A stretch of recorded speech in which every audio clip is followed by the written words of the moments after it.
Today I'm answering a question from YouTube, and the question is as follows. I have a query. Most enterprise systems use service discovery to determine the URL. Since the REST client uses the base URL up front, how do you configure it? Great question. So I've been talking a lot about the REST client. I'm a huge fan of the REST client. There's a way to go in and ask for an instance of the REST client. You can use one of the static factory methods. You can use the builder. Spring auto configures a default REST client builder for you. From there, you can set the base URL. So then basically in every one of your methods, you're just passing the URI, not the base URL.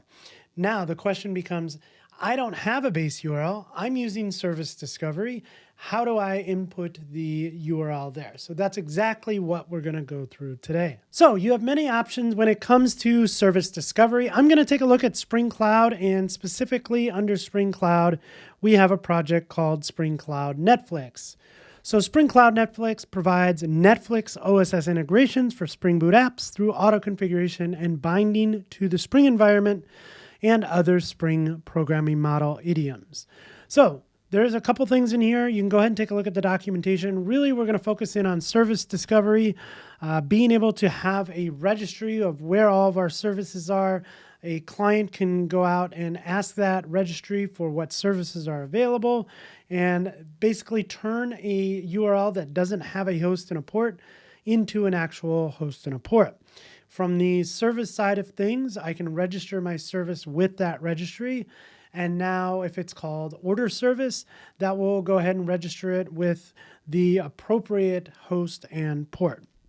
So there's some examples in here, but I'm going to take a look at this diagram that I have created here. So we have this Eureka server. This is going to be running by default on 8761. And then we have these two services. This order service, which contains the functionality for getting orders. So it's going to register itself with the server and basically say, hey, I'm order service, but here's where I'm actually running, right?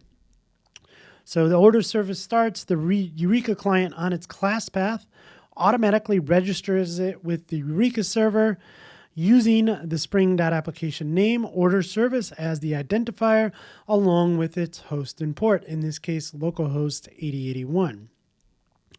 The Eureka service is a service registry where microservices register themselves on startup so that other services can discover their network locations by logical name instead of that hard-coded URL, right? So that registers with this. We have a registry now. Now we have this order client. The order client starts. It also registers with Eureka and then fetches the service registry, which is a map of service names to their instance addresses. In the order client, little sneak peek, we're going to write some code here, but basically when you set up a REST client, the base URL that you're going to send is the logical name of this, which is order service. And based on that, we can ask the registry for the location and the port. So let's look at this in terms of an application here. So I will have all of this over on GitHub. You can download it. It's a single project with these three services in it.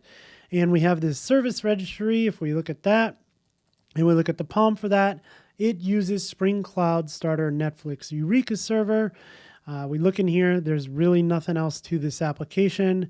There is some properties here. Eureka client, register you with Eureka? No, because this is not a client and we are not fetching the registry. So really that's it to the registry. Then we have the service. This is where the kind of business logic is. We have this idea of an order. It has an ID, a product, and a quantity. We have an order controller. So we're going to hit this endpoint at some point and get back a list of orders. From the service application, nothing special going on there. And then in the application.yaml, we are setting the port to 8081 and we are defining the name. So this order service name is important when it registers itself with the registry. This is the logical name that it's going to use. So now we have our client. This is where we got to figure out how we're going to make this work. We have this client and we need a way to get some orders. So we take a look at this and we figure out, okay, I need to go ahead and fetch some orders somehow. How am I going to do this? So my first inclination might be to come in here and say private final REST client. I'll add a constructor parameter. There are a couple different ways that you can register, get an instance of a REST client. I can use the REST client, one of the static factory methods on here, like create. I can also use a builder. So if I look at the REST client here, so we see those static factory methods. There's also a builder on here. So if I dig down into this, we see this builder, and I see there is a implementation of this. This is the default REST client builder, and this is the one Spring auto configures for you. So if you ask for an instance of the builder, this is what you're going to get. So what I can do is I can come in here and say builder, and let's go ahead and call this builder. And then what I can do is say builder.base URL, maybe that, and build. Now, again, we don't know the location of this service right now. I do because it's hard-coded, it's localhost 8081. But in general, what we're going to do is we're going to ask the service registry for this by its logical name. All right, and this is giving me an error. Why? Oh, we're in a Spring Boot 4 app. We've brought in web, but we didn't bring in the Spring Boot Starter REST client, right? So if we bring that in and refresh this, that should go away. But this is not going to solve our problem, right? The question was like, hey, Dan, I cannot hard code this URL in there. I basically need to hard code in the service name and then have it discover the location and the port for that URL from the service registry. All right, so the first thing we're going to do is actually open up this REST client config I have, and we're going to do a couple of things. So we need a REST client builder. So I'm going to say REST client dot builder. Call this REST client builder. Sure. And then this is going to return the REST client builder. We're going to mark this as at bean, and then we're going to mark this as primary because we need an actual REST client that can reach out to the service registry to get the location and the port for that service. So we need one of these for that, but we also need another one. So we're going to say at bean, and we're going to mark this with at load balanced. So at load balanced is an annotation to mark a REST template, a REST client builder, or a web client builder bean to be configured to use as a load balancer client. All right, so once we have that in place, now we can go ahead and say REST client.builder, and we'll call this load balanced, right? And then what we can do is just return REST client.builder. So now we're going to return those. So now we have those two. Now back in our client, we can go ahead and change this. We're going to say this is load balanced, and we'll just call this load balanced, right? And once we have that, now we can go ahead and set the base URL to that logical service name. So in this case, it's order service, right? We got to spell that right, Dan. And so now what happens is if we go back to our diagram, now that we have this in place, on each request, the at load balanced interceptor looks up the service name in the locally cached registry.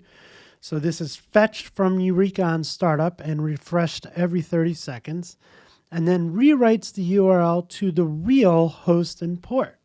So that's how this kind of happens behind the scene, allowing us to define the service name here, but not the actual location and the port. So now that we have that, we can say REST client.get. We're going to set the URI. So this is from the service that we're calling. And this is going to be /API/orders. We're going to retrieve that. And from that, we'll get a body, which is a new parameterized type reference. Okay. So let's see if this works. What we need to do, I'm going to go into services here. I'm going to start the service registry first. I'm going to start the service, so that registers with our registry. And then I'm going to go ahead and, this is still starting. And then I'm going to go ahead and start the client. So the client starts on 8082. So what we want to do is make a request to 8082/API/client/orders. It is going to use that order client to reach out. So order client to reach out to the order service based on this logical name. And we'll call get orders, which calls /API/orders in the service, and then retrieves a list of orders. And if you remember back to that orders, it was just a static list of data, right? Right there. So let's see if this works. So we want to call, let's go in here, and we basically want to call this. So generate HTTP request. Actually, we want to call like that one. So let's try that. So we'll run this request, and we have a 500. Let's see what's going on.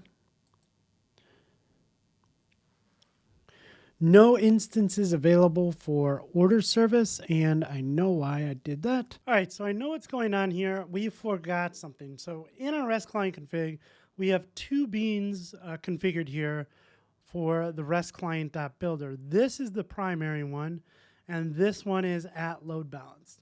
When we ask for a REST client builder here, we have no qualifier, so we're probably getting the primary bean here. So if we just say at load balanced, then this acts as a qualifier and gives us the correct one.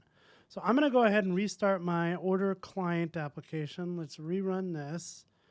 All right, and let's make sure that starts. Looks good. And now what I can do is come back over to my controller and say, let's go ahead and go to this. Sure, that looks good. Let's go ahead and run this.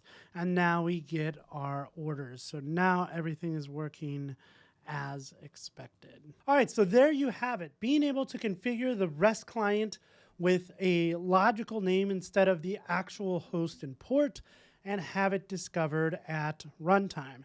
Now we can use many different services for this for service discovery. I chose to use Spring Cloud, and specifically Spring Cloud Netflix. This is something that is not being actively worked on. It's in kind of a maintenance mode, but it was updated for Spring Boot 4, so it works well with that.